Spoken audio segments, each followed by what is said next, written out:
पाकिस्तान में पाकिस्तान की सियासत में एक बार फिर से इस्राइल के हवाले से बाज़गश सुनाई दे रही है। अगर आज हम इजराइल को तस्लीम भी बफर्ज महाल कर लेते हैं तो फिर हमारे कश्मीरी भाइयों का और फलस्तीनी भाइयों का क्या बनेगा। अगर हमने इजराइल को तस्लीम कर लिया तो फिर हमारे फलस्तीन का मामला वो चला जाएगा बिल्कुल पसे पुश्त हमेशा के लिए। सब्सक्राइब करें और बेल दबाएं ताकि कोई खबर रह न जाए।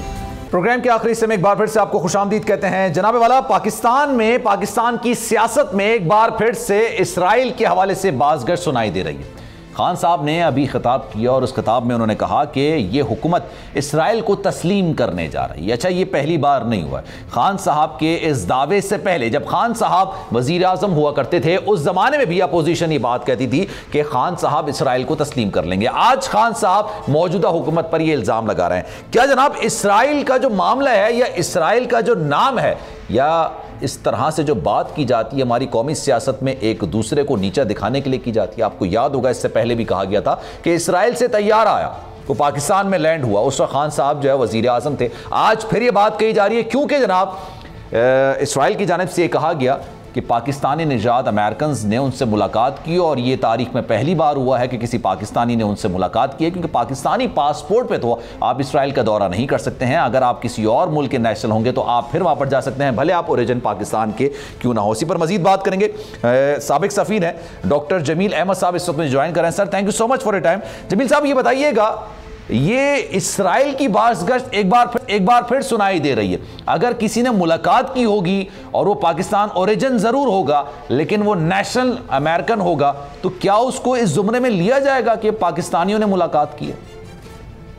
जी बिल्कुल नहीं, क्योंकि अगर कोई अमेरिकन नेशनल है। लेकिन उससे पहले मैं ये बता दूं कि अगर हमारे मुल्क में दो चीजों से अगर इज्तनाब किया जाए, खास तौर पर सियासत में, अगर फॉरेन पॉलिसी के मामलात और ख़ासतौर पर हसास मामलात जो हैं उसमें अगर सियासतदानों को एक ब्रीफिंग दे दी जाए और साथ साथ मईशत के मामले में अगर थोड़ी यकसुई हो जाए तो काफ़ी हमारे मुकद्दर कोई बेहतर होना शुरू हो सकते हैं। चले मैं अब आ जाता हूँ आपके सवाल के इस जवाब में कि अगर वो पाकिस्तानी निजात अमेरिकन हैं तो उन पर अमेरिका का कानून अप्लाई होता है। अगर उनके पास नाइकॉप है पाकिस्तान का तो हाँ, पाकिस्तान का भी किसी हद तक उनके ऊपर एक ऑब्लिगेशन उनकी है पाकिस्तान पर।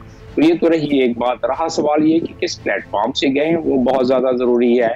अगर तो वो जिस तरह के मंजरियाम पर बात आई है वो सिविल सोसाइटी ग्रुप है और वो ग्रुप जिसके के 3 दफातर हैं, एक बहरीन में, एक यूएई में और एक इजराइल में, और वो बेसिकली लॉ बेस्ड ग्रुप है जो कि अमेरिका और पाकिस्तान की लॉबी भी करता है दावा करता है कम अज कम।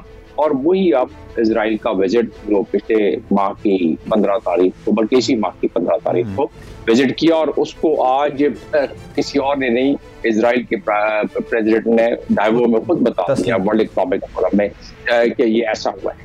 देखिए, अब इजराइल को तो इस वक्त इब्राहिम अकार्ड के बाद उनकी पूरी कोशिश यही है कि बाकी मुस्लिम ममालिक भी उसे तस्लीम कर लें और उनसे सफारती ताल्लुकात रख लें। एक इससे पहले भी हमारी इंगेजमेंट जो सामने आई और ऑफिशियली हुई वो थी कसूरी साहब के ज़माने में, जब वो फॉरेन मिनिस्टर थे, जनरल मुशर्रफ का ज़माना था। उस वक्त टर्की में बाकायदा मुलाकात हुई। वो एक ऐसी चीज़ थी जो कि मंजर आम पर ऑफिशियली आ गई थी। बाकी पसे पर्दा क्या हो रहा है क्या नहीं हो रहा है, इशारे तो मिलते हैं।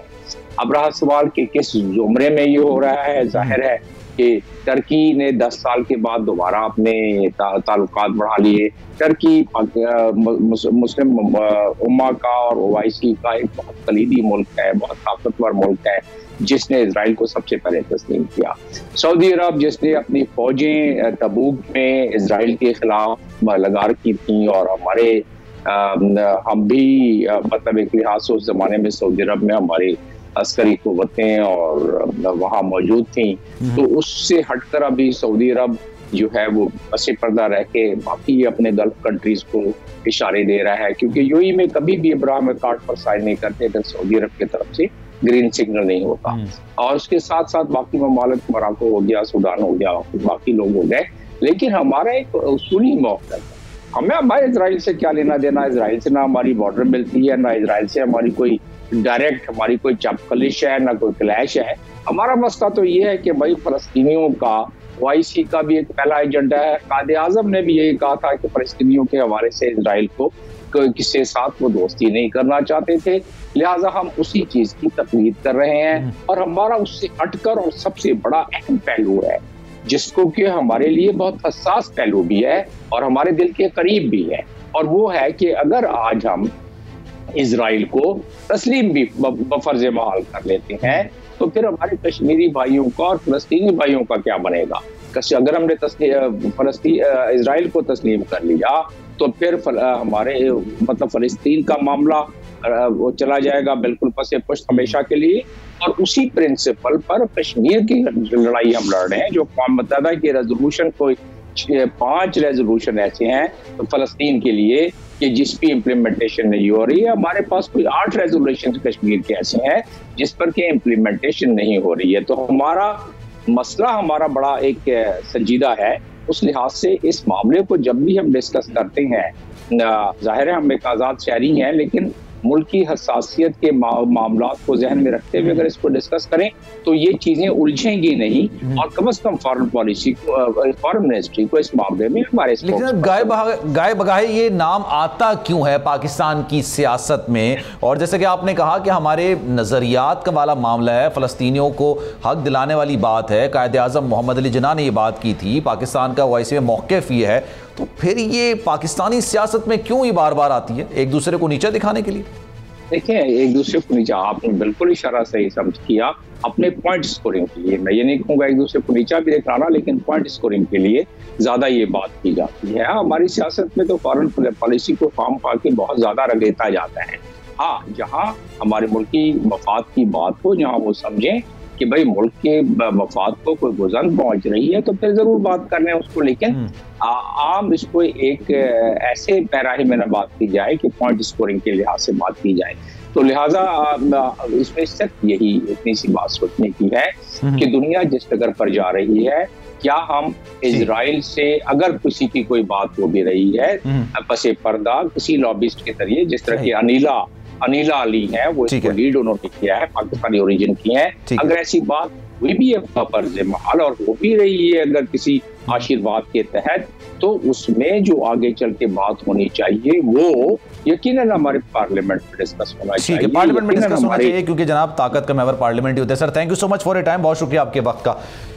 अब सलमान मिर्जा को दीजिए इजाजत। जिंदगी रही, सेहत रही, कल आपसे फिर मुलाकात होगी। ख्याल रखिएगा अपना, अल्लाह हाफिज।